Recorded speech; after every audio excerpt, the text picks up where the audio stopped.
கட்சியோடைய தலைவரை மீட்டிங்ல வச்சுக்கிறது இல்ல.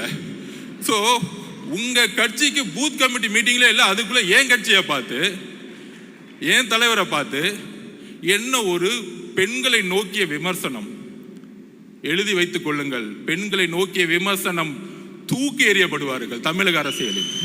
எழுதி வைத்துக் கொள்ளுங்கள். இதுதான் லாஸ்டா உங்களுக்கு, இதுதான் பதில் எங்களுடைய தோழர்கள். ஏன்னா எங்களுடைய குறிக்கோள் ஆல்ரெடி தலைவர் ஃபிக்ஸ் பண்ணிட்டாரு. திமுக மத்தியில் ஆளும் பிஜேபி. எங்களுடைய குறிக்கோள் ரொம்ப ஸ்ட்ரைட்டா இருக்கு. சும்மா திடீர்னு திமுக செட் பண்ணி தாவேக்கள் குழப்பம், ஜாதி பிரச்சனை. இங்க எங்கப்பா ஜாதி இருக்கு? எங்களுக்குள்ள ஒரு ஜாதியும் கிடையாது.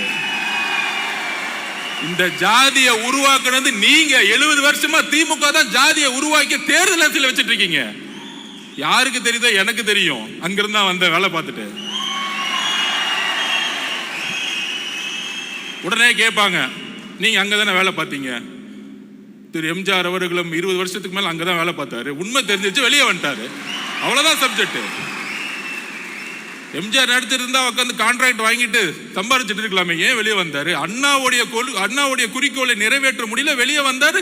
ஜெயிச்ச பிறகு அண்ணாவோட குறிக்கோளை நிறைவேற்றினாரு. இன்றைக்கு அண்ணாவுடைய குறிக்கோளையும் பெரியார் அவர்களுடைய குறிக்கோளையும் நிறைவேற்றக்கூடிய ஒரே தலைவர் எங்களுடைய தலைவர். ஒரே கட்சி தமிழக வெற்றியோட கழகம். ஏனென்றால் இன்றைக்கு வரைக்கும் அறிவாலயத்தில் நீங்க பெரியார் போட்டோ வச்சதில்ல. இன்றைக்கு அறிவாலயத்தில் அம்பேத்கர் சிலை நீங்க வச்சதில்லை. நீங்க சமூக நீதி பத்தி பேசிட்டு இருக்கீங்க. என்ன சமூக நீதி? என்ன சமூக நீதி இருக்கு? வேங்கவேல் பிரச்சனைல யாரு தவறு செய்தா அப்படின்னு பார்த்தா, யாரு தண்ணியை குடிச்சாங்களோ அவங்களே தவறு செஞ்சுட்டாங்க. என்ன ஒரு சட்டம் ஒழுங்கு! வா வா, சூப்பர்! என்ன ஒரு அப்பா! யாராச்சும் போய் கம்ப்ளைண்ட் கொடுத்தா போதும். யாராச்சும் கம்ப்ளைண்ட் கொடுத்தா விசாரணைலாம் கிடையாது, அவங்க மேலேயே பழிய போட்டுரு, கேஸ் முடிஞ்சு, ஃபைல் க்ளோஸ்டு. இதுதான் இன்னைக்கு சட்டம் ஒழுங்கு. ஒரு பெண்ணு போய் பிரச்சனைன்னு சொல்லிட்டு அண்ணா குடிச்சு எஃப்ஐஆர் லீக் பண்ணிரு.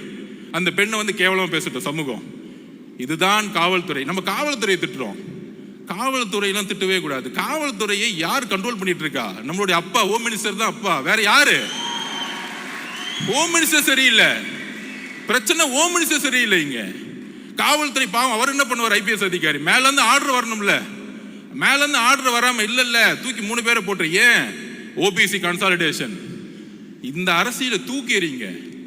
தலித் மக்களை ஏன் தலிதா பார்க்க? மனிதனா பாருங்க. ஒரு பிரச்சனை ஒரு குழந்தைக்கு, அது யாரா இருந்தா என்ன?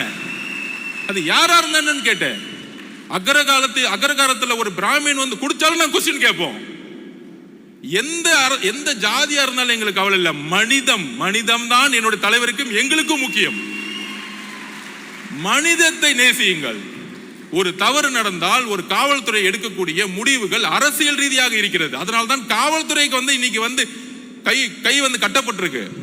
ஆனா இங்க இருக்கக்கூடிய அரசியல்வாதிகள் இல்ல காவல்துறை தவறு செய்யுது. காவல்துறை இயக்கக்கூடிய அதிகாரம் தான் தவறு செஞ்சுட்டு இருக்கீங்க. அதை நாம் உணர்த்தணும்.